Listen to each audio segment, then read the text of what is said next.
դեղամիջոցի պես բաներ բուժեց ինձ։ Իր ծննդյան օրվա միջոցառման մասին էր այսպես խոսում բանաստեղծը։ Այս դեղամիջոցը այսօր էլ Դավոյանի հարազատներին ու մտերիմներին է բուժում։ Ինքը միշտ ասում էր, որ բանաստեղծությունը ծնվում է այն ամենախորքից, որը ոչ ոք չգիտի, թե ինչ է եւ ոչ իրավունք էլ չունի որևէ մեկը դա իմանալ։ Պոետի 85-ամյակին նվիրված գիտաժողովը հրաշալի առիթ է մոտենալու իսկական բանաստեղծությանը։ Հարազատները, ընկերներն ու պարզապես պոեզիայի սիրահարները Դավոյանին են փնտրում նրա տողերի մեջ։ Ես այստեղ չեմ հիմա, ես այստեղ չեմ հիմա, ես ինձ փչեմ հիմա, խլածաղկի նման կանհետանամ օդում։ Հիշում են ուսանողության տարիների ընկերները, Դավոյանն ապրում էր բոլորի սրտերում։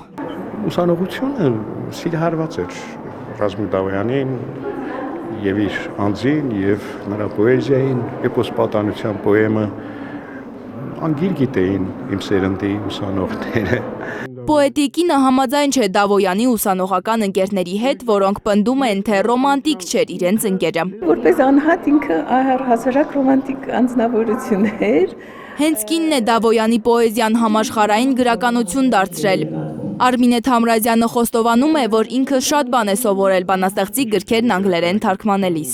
Շատ բան ենք իրար հետ իրականացրել։ Դավոյանն այստեղ է եւ հիմա, համոզված են միջոցառման մասնակիցները եւ բոլորը, ովքեր կարդում են նրան։